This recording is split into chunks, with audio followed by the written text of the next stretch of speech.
Game of Thrones star Nikolaj Coster-Waldau is back on TV with season 2 of his hit travel series, An Optimist Guide to the Planet. The show follows Nikolaj as he travels the world, meeting people working to save the environment.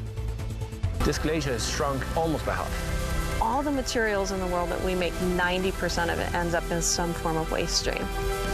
Who's going to protect this? And say, why not us?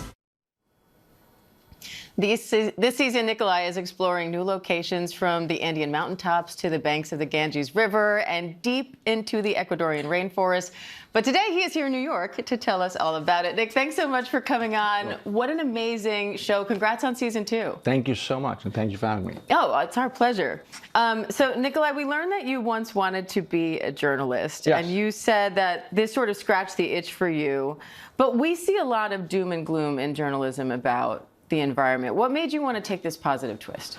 Well, I think, because that's what I see, and that's how the whole idea started. I was doing some work for the UNDP, traveling the world. I was always so inspired when I met people, taking action. And then very quickly, the story, when it then came out, became about, the world coming to an end as we know it, with climate action, climate change. And I think obviously our challenges are enormous, but so are the solutions out there. And what's fun about this show, it's a show about people, and it's about reminding ourselves that even though we live in different parts of the world, our circumstances are different, we share so much more than what divides us, if you will. And it's just so much fun to meet people and see what they came up with. It's like, look at this studio, you've just moved over here at ABC, right? This whole building, this is incredible.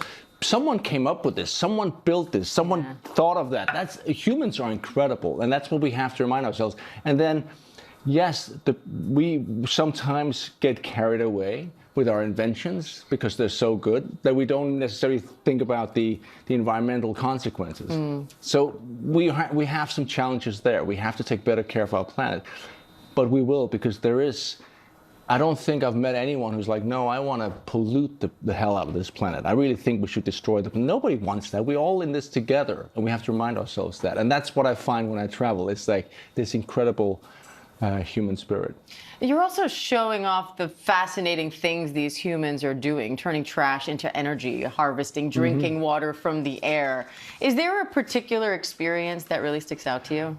Well, there are a lot, but I mean, now we're in the U.S. and we did a story. There was a little clip in the trail from Chicago. We did a story there, and you mentioned trash, and this is the theme, one of the themes in this season.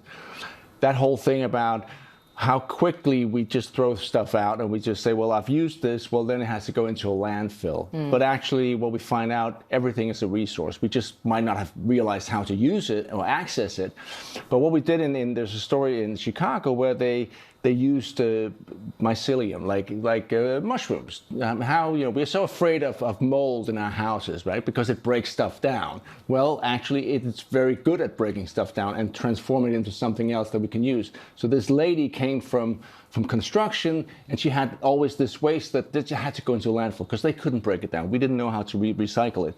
Using mycelium, mushrooms, they suddenly can break it down and use it to another, and they make a new material out of it. And that's just inspiring, because the solutions are all around us. We just have to open our eyes. How have these things changed how you view the world, the things you've seen shooting this show?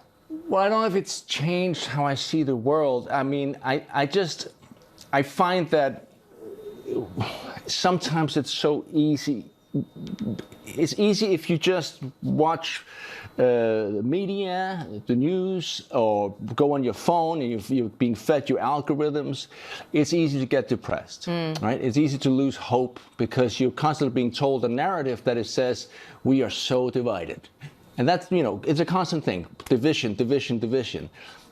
But do we actually, is that real? Is that something that you encounter in your daily life? Do you meet people all over the thing that you feel like they're shouting at you, they're being abusive to you? Do you meet that? You don't. None of us do, but we read about it, we hear about it. So suddenly we're like, oh my God, there's a whole, and usually it's like 50-50, right? So there's a whole half. There's another team. There's a whole half, a whole team that's against me, which I don't think is true. I don't believe that narrative, because I think most people are actually very nice when you talk to them. Yeah, you might have different opinions, but that doesn't mean that you're ready to fight each other. And also, who is it that sits there doing all these commentary, all that stuff? I don't know anyone who sits there who gets into online wars. Maybe you do, but that's also such a tiny percentage. They take up so much of the air, so much space, and we have to kind of just let's just breathe a little bit. And it's okay to be a Republican, support Donald Trump, and also disagree with his environmental policies. And also, it's okay to be a Democrat and agree with Trump's whatever what he does with the borders. You can have both. You don't have to be like stuck in a corner. All right. Well, the show is fascinating. Congratulations to you, and thanks again for coming in, Nikolaj Coster-Waldau. You wanted to be a journalist. You want to read us out? An Optimist Guide to the Planet Season 2 premieres October 22nd at 8 p.m. on Bloomberg Originals and 10 p.m. on Bloomberg TV. Thank you so much.